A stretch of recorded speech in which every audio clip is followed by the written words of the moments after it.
안녕하세요. 오늘부터 유튜브 실시간 성경 공부를 온라인으로 시작하겠습니다.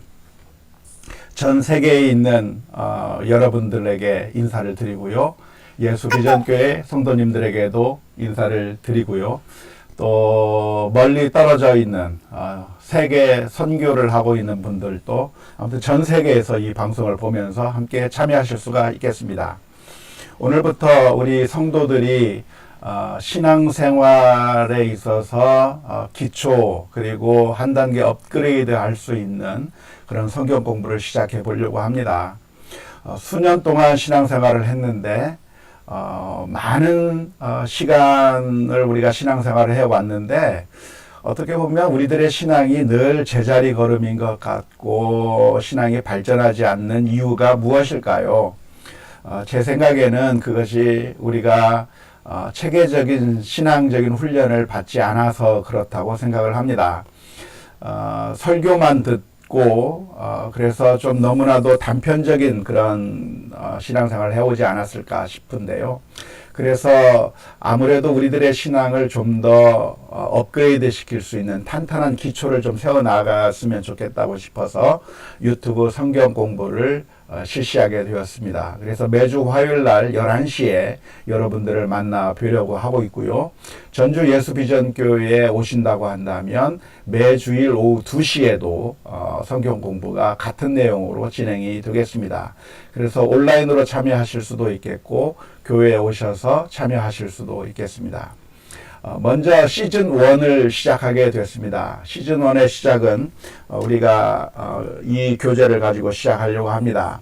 웨인 그루뎀이라고 하는 신학자가 쓴 꼭 알아야 할 기독교 핵심 진리 20이라고 하는 아주 조그만 책입니다. 그렇게 두껍지 않고요. 아주 작은 책이고 7,500원이면 살 수 있는 아주 간단한 책인데 이 책을 중심으로 해서 같이 진행해 보려고 합니다. 좀 약간 아쉬운 것은 자세한 설명이 아니라 굉장히 간단하게 쓰여져 있어서 이것이 좀 너무 내용이 빈약한 그런 아쉬움이 있습니다. 그래서 만일 좀 더 체계적으로 공부하기를 원하신다면 똑같은 저자가 쓴 웨인 그루뎀이 쓴 조직신학 상중하를 공부하면 훨씬 더 좋을 것 같은데 일단은 우리가 뭐 크게 시작하는 것이 아니라 처음부터 조금씩 기초부터 시작하면 어떨까 싶어서 이렇게 같이 시작하게 됐습니다. 참여하시는 분들은 댓글을 달아주시면 유튜브 댓글을 달아주시면 유튜브 댓글에 여러분들의 글들이 올라가게 되고 또 페이스북 댓글을 달아주시면 올라가게 되고 그 댓글들을 보면서 제가 이 방송을 진행해 나가도록 하겠습니다. 자, 오늘 공부할 제목은 성경이란 무엇인가 하는 주제로 같이 공부해 보려고 합니다. 우리가 신앙생활을 하는 데 있어서 제일 중요한 것을 꼽는다고 하면 성경이라고 말할 수가 있어요. 저는 이 성경책을 가지고 오늘 읽고 하고 있는데 이 성경을 읽는 것이 우리들에게 정말 중요하죠. 성경에 대해서 오늘 같이 생각해 보려고 합니다. 우리들의 신앙은 어디에 세워져야 하는가? 오직 성경 위에 세워져야 합니다. 성경 위에 우리들의 신앙이 세워져야 한다고 하는데 그것을 가리켜서 솔라 스크립투라라고 말할 수 있습니다. 스크립투라라고 하는 것은 성경이란 말이고 솔라라고 하는 말은 오직이라고 하는 말입니다. 그래서 오직 성경으로 우리들의 신앙이 어디에 세워져야 되는가? 성경 위에만 세워져야 되는 것이고 성경이 아닌 다른 것 위에 우리의 신앙이 세워지면 안 된다는 의미에서 솔라 스크립투라 오직 성경 위에만 우리의 신앙이 세워져야 된다. 그런 말씀을 드릴 수가 있겠고요. 두 번째로는 성경 전체의 가르침 위에 세워져야 한다고 하는 것을 강조하고 싶습니다.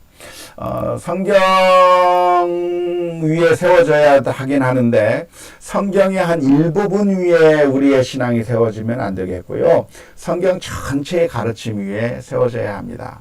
이 성경을 읽다 보면 성경에는 이런 말씀도 있고 저런 말씀도 있고 한데 어떤 때는 성경 내에 모순되어 보이는 그런 내용들도 있습니다. 그래서 이 성경 어느 한 부분만 살펴본다고 하면 우리가 하나님의 뜻을 제대로 잘 이해할 수가 없습니다. 성경 전체에서 무엇을 말하고 있는지를 우리가 종합적으로 살펴보지 않으면 우리가 잘못된 길로 갈 수가 있기 때문에 성경 위에 우리의 신앙이 세워져야 되는데 그 성경이라고 하는 것은 어떤 성경이냐? 성경 66권, 구약 39권, 신약 27권, 도합 66권 전체의 가르침 위에 우리들의 신앙이 세워져야 된다고 하는 의미에서 성경 전체 가르침 위에 세워져야 된다. 그것을 가르쳐서 토타 스크립투라라고 합니다. 성경 전체의 전체로 이게 다 라틴어거든요. 영어는 아니고 라틴어입니다. 성경 외에 그 어떤 것도 우리의 신앙에 있어서 권위적인 것이 아니라고 할 수가 있겠습니다.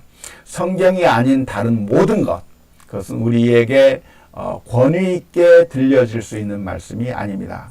예를 들자면 설교, 우리가 신봉하고 있는 신조, 교단 헌법, 내규, 사람들의 주장, 관습 등등 그 모든 것이 성경의 판단을 받아야 합니다. 종종 우리가 설교는 하나님의 말씀이라고 그렇게 표현하고 있고요. 기도하면서 오늘 전해지는 하나님의 말씀을 우리가 은혜 받게 해달라고 그렇게 기도하기도 하는데 사실 설교 그 자체가 최종적인 권위를 가진 것은 아닙니다. 우리가 잘 아는 것처럼 목사님들마다 설교를 다 다르게 하거든요. 그러니까 그 설교 자체가 어떤 권위를 가지고 있는 것이 아니라 그 설교가 전해졌다고 할지라도 그 설교가 하나님의 말씀에 비추어 보았을 때 맞는 설교냐 잘못된 설교냐라고 하는 것을 성경 말씀에 근거해서 판단을 받아야 되는 것이죠. 뿐만 아니라 우리가 신봉하고 있는 신조가 있습니다. 사도신경을 우리가 고백하고 있고요. 또 우리는 웨스트민스터 신앙 고백서를 가지고 있고요.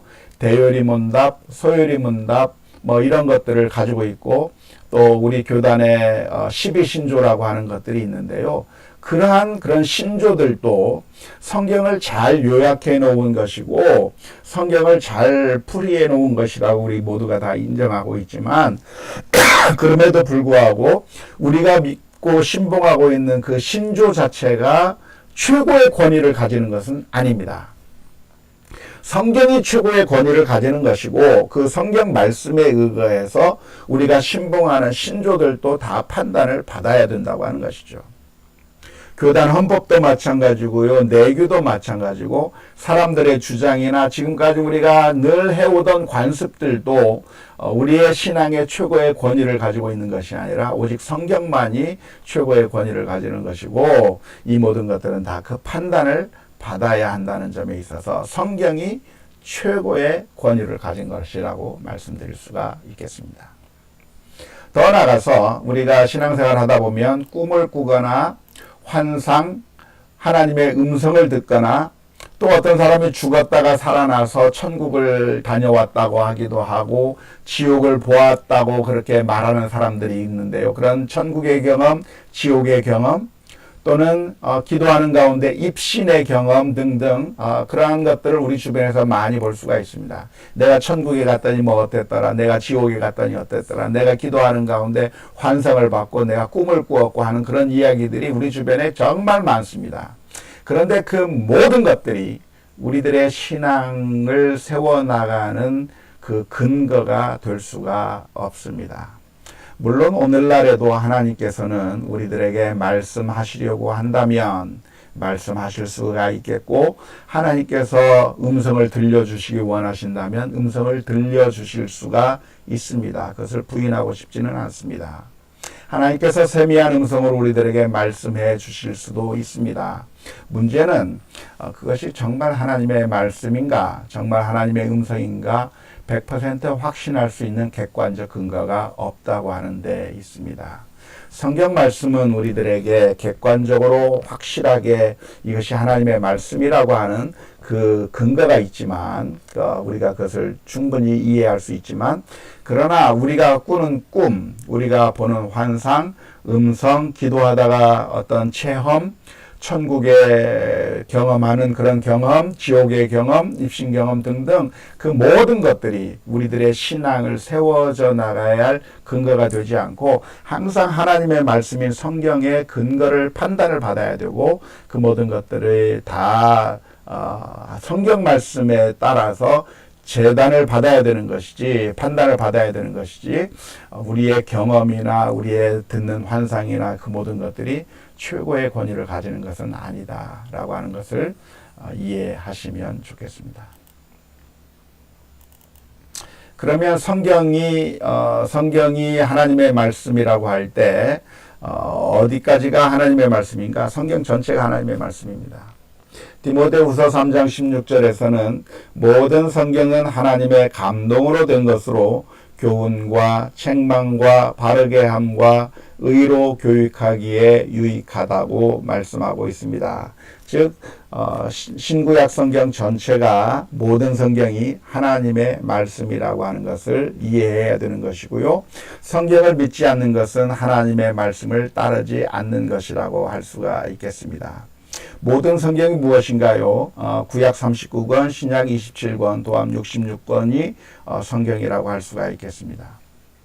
천주교에 가면 66권 외에 외경이라고 하는 것을 가지고 있습니다. 하지만 그 외경은 하나님의 말씀이 아니라고 보아야 합니다. 천주교회에서 그 외경도 하나님의 말씀, 제2의 경전으로 받아들이자라고 사람들이 결정한 거거든요. 그래서 그것은 성경, 권위 있는 성경으로 보아서는 안 되는 겁니다.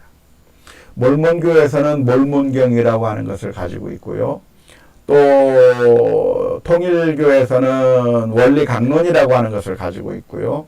아무튼 모든 이 잘못된 종교들에서는 성경 말씀 외에 성경과 똑같은 혹은 성경을 능가하는 그런 권위적인 문서들 하나씩 더 가지고 있는데, 그런 것들은 우리가 받아들일 수 있는 것이 아니고 오직 성경만이 하나님의 말씀이라고 하는 것을 기억해야 할 것입니다.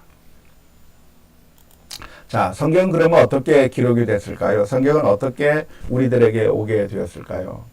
성경이 쓰여지게 된 그 방식은 다양합니다. 히브리서 1장 1절 말씀에 그렇게 되어 있죠. 성경을 쓴 인간 저자들이 있는데요. 그 인간 저자들이 하나님의 말씀을 우리들에게 전달해 주기 위해서 썼던 그 방식은 다양한 방식입니다. 어떤 경우에는 하나님께서 직접 성경 기록자에게 말씀해 주셔서 그 말씀을 들은 성경 저자가 그대로 받아 적은 경우도 있습니다. 계시록 2장 1절의 경우가 바로 그런 경우죠. 하지만 어떤 경우에는 하나님께서 불러주신 것이 아니라 성경 저자가 이 사람을 만나서 인터뷰를 하고 또 이 사람을 만나서 조사하고 해서 수많은 연구 결과를 가지고 글을 써 내려간 경우도 있습니다. 누가복음의 경우가 그렇죠. 누가복음 1장 1절서부터 3절 말씀에 보면 누가라고 하는 사람이 자신이 어떻게 누가복음이라고 하는 것을 쓰게 되었는가에 대해서 설명하고 있습니다. 자세히 미루어 살피고 연구하고 조사해서 누가복음을 썼다고 그렇게 말하고 있습니다. 요한복음 14장 26절의 말씀을 보면 예수님께서 해주신 말씀을 성령께서 상기시켜 주셔서 그것을 쓸 수 있게 된다고도 그렇게 기록하고 있습니다. 그러니까 성경 66권을 보면 다양한 성경 저자들이 있는데요. 그 인간 저자들의 특성들이 그대로 반영이 되어 있습니다. 모세가 쓴 글, 또는 다윗이 쓴 글, 바울 사도가 쓴 글, 베드로가 쓴 글 등등 성경을 쓴 수많은 인간 저자들이 있는데 그 인간 저자들의 인간적인 특성들이 그대로 반영되어 있지만 그럼에도 불구하고 하나님께서는 그 성경 말씀이 하나님의 말씀이 되도록 성령께서 특별하게 간섭하시고 영감을 부어주셔서 이 성경 말씀은 어떤 인간이 쓴 인간의 책인 동시에 하나님께서 우리들에게 들려주시는 말씀을 그대로 들려주신 하나님의 말씀이라고 이해할 수가 있겠습니다. 성경은 그 자체로 최고의 권위를 지니는 것이라고 할 수가 있겠습니다. 자, 성경을 판단할 더 높은 권위는 없습니다. 다시 말하자면 사람들이 이 성경을 보면서 이걸 성경으로 하자, 이걸 성경으로 받아들이고 이것을 성경으로 받지 말자, 이런 식으로 이야기한 것이 아니라 성경이 최고의 권위가 되는 것입니다. 천주교에서는 우리 교회가 이것을 성경으로 하자, 의견을 받아들이자, 뭘 받아들이자, 우리가 결정하면 그것이 법이라고 생각하는 게 천주교식 접근법인데요. 교회가 성경을 판단하는 것이 아니라 성경이 우리들에게 주어진 것이고 주어진 그것을 우리가 그대로 받을 뿐이라고 하는 것을 이해해야 될 겁니다. 더 나아가서 환상이라든가 꿈이라든가 입신 등 초자연적인 경험을 하시는 분들이 있는데 그러한 경험을 했다고 할지라도 그것이 성경의 권위를 능가할 수는 없습니다. 성경은 그 자체로 진리이고 그리고 성경과 일치하는 것이 옳은 것이고 그렇지 않으면 그것은 우리가 따라야 될 것이 아니라고 하는 것을 기억해야 할 것입니다. 성경이 최고의 권위를 가지고 있다. 자, 그런데 좀 문제가 생깁니다. 어떤 문제가 생길까요? 우리가 학교에서 과학을 배우고 또 역사를 배우다 보면 성경과 모순되어 보이는 내용들이 있는 겁니다. 과학적 사실, 역사적 사실들이 성경과 모순되어 보이는 경우가 종종 등장하는데요. 먼저 기억해야 될 것이 있다고 한다면 모든 진리는 하나님의 진리입니다. 그러니까 어떤 것이 참이라고 한다면 그것은 하나님의 말씀과 어긋나는 것이 아니라 사실은 하나님의 진리라고 말할 수가 있는 것이죠. 과학적인 사실이라든가 역사적 사실들이 성경과 배치되는 것은 아닙니다. 새로운 과학적, 역사적 사실들을 발견하게 되었을 때 우리는 성경을 다시 검토하면서 우리가 지금까지 해왔던 성경 해석이 옳았는지 옳지 않았는지 다시 한번 검토해야 될 필요는 있겠지만 새로운 과학적 사실이 발견된다든가 역사적 사실들이 발견되었다고 해서 성경이 잘못되었다고 하는 것을 의미하는 것은 아니죠. 예를 들어서 예전에는 성경을 읽으면서 우리는 천둥설이 맞는 것이라고 생각을 했습니다. 다시 말하자면 지구가 중심에 있고 그 지구 주위로 태양이 뜨고 지고 이런 것이라고 생각을 했습니다. 성경을 읽으면서 태양이 뜨는 것이구나, 해가 뜨는 것이구나 그렇게 생각을 해왔던 것이죠. 하지만 우리가 잘 아는 대로 갈릴레오라고 하는 사람이 천체를 관찰하면서 지구는 둥글고 뿐만 아니라 지구를 중심으로 해서 태양이 움직이는 것이 아니라 태양을 중심으로 지구가 돌고 있다고 하는 그 사실을 갈릴레오라고 하는 사람이 이야기했습니다. 그 이야기를 했을 때 천주교회는 그 사실을 받아들이지 못하고 갈릴레오를 핍박하면서 그 주장을 철회하라고 그렇게 압박을 넣었는데요. 그것은 성경이 잘못된 것을 말하고 있었던 것이 아니라 성경을 그 당시 사람들이 오해한 것이죠.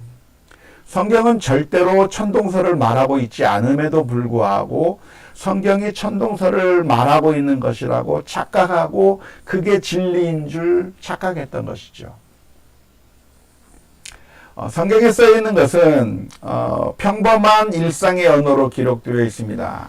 과학적 언어로 기록된 것이 아니라 사람의 입장에서 관찰하는 입장에서 기록되어 있는 것이기 때문에 해가 떴다고 표현하는 것은 그렇게 우리가 관찰할 수 있기 때문에 그렇게 표현한 것이지 과학적으로 지구를 중심으로 태양이 돈다고 하는 것을 성경이 말하는 것이 아니거든요. 그래서 천동설이 안 틀렸고 지동설이 맞다고 하는 과학적인 사실을 발견하게 된다고 하면 그 사실에 근거해서 성경을 재해석하고 우리가 지금까지 이해해왔던 것이 맞았는지 잘못되었는 것을 우리가 재검토하게 할 필요가 있는 것이지만 그러나 과학적 사실이 성경과 모순되는 것은 아니라고 말할 수가 있겠습니다.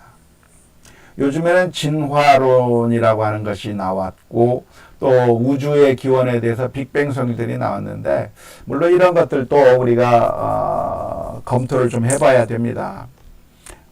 진화가 부분적으로는 이루어지고 있잖아요. 그래서 그러한 진화론의 이론에 맞추어서 성경을 다시 보아야 될 필요가 있는 것이죠. 물론 하나님께서 전체를 창조하셨고 사람을 창조하셨습니다. 그리고 대진화가 일어나는 것은 아니라고 생각을 해요. 하지만 이러한 과학적인 진리들을 무시할 것이 아니라 또 우주의 기원에 관련한 것들도 우리가 그냥 무시해버릴 것이 아니라 과학적인 진리와 성경이 어떻게 조화가 될 수 있는지 고민해 볼 필요는 있는 것이죠. 자, 성경의 명료성에 대해서 같이 생각해 보겠습니다. 성경을 보면 어떤 부분은 이해하기 어려운 부분이 있고요. 어떤 부분은 이해하기 쉬운 부분도 있습니다. 하지만 성경 전체로 본다고 한다면 누구나 그리스도인이 되고 그리스도인으로 살고 그리스도인으로 성장하는 데 필요한 것들을 누구든지 이해할 수 있도록 쓰여져 있습니다. 이 말이 무슨 얘기냐면 성경을 이해하는데 굳이 전문가가 필요한 것은 아니라고 하는 겁니다.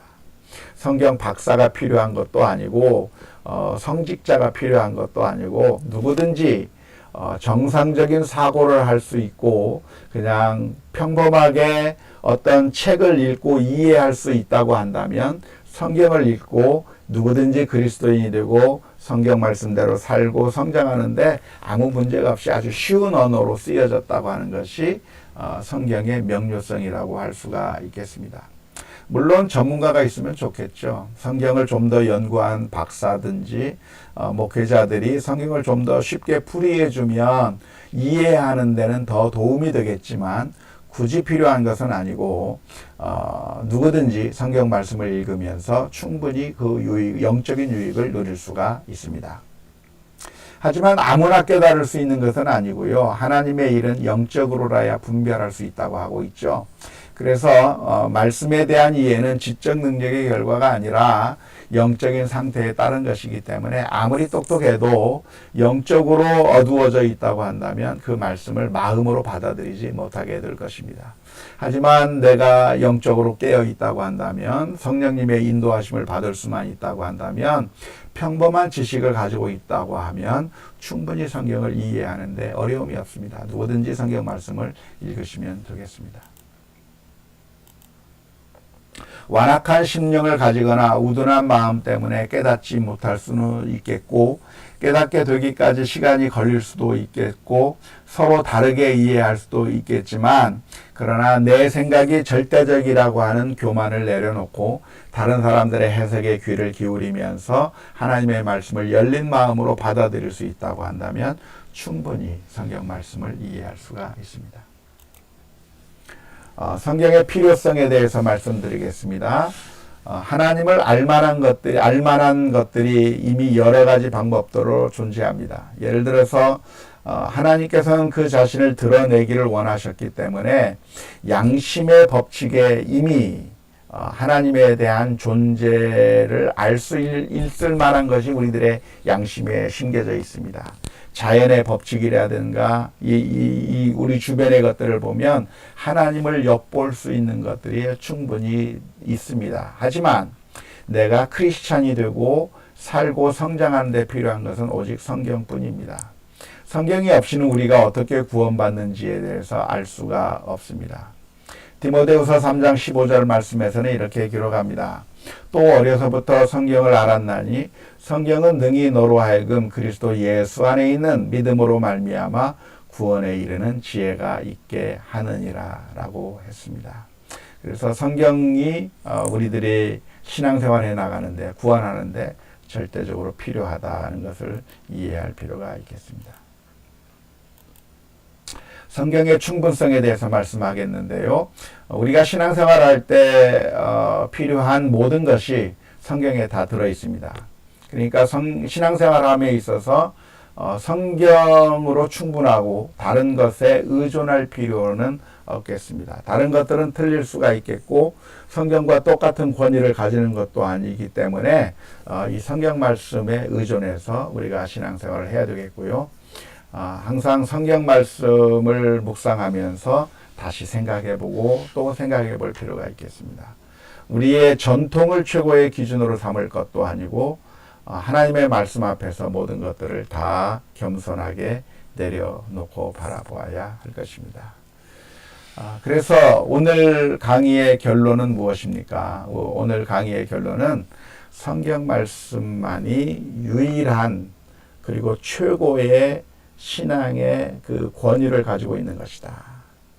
설교도 관습도 꿈이나 환상이나 그 어느 것도 우리의 최고의 권위가 되는 것이 아니라 오직 성경만이 최고의 권위를 가지고 있는 것이고 그 모든 것들이 성경의 판단을 받아보아야 한다.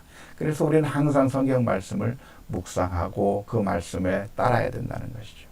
그 성경 말씀을 우리가 누구든지 이해할 수 있는데 꼭 전문가가 가르쳐줘야만 되는 것이 아니라 누구든지 이해할 수 있는, 물론 어려운 부분이 없지는 않지만 누구든지 이해할 수 있겠고 그 말씀에 따라서 신앙생활을 해야 한다고 하는 것에 대해서 말씀드렸습니다.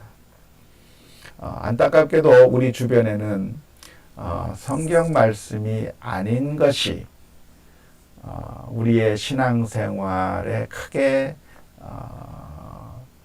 그 기준이 되어 있는 경우가 많이 있습니다.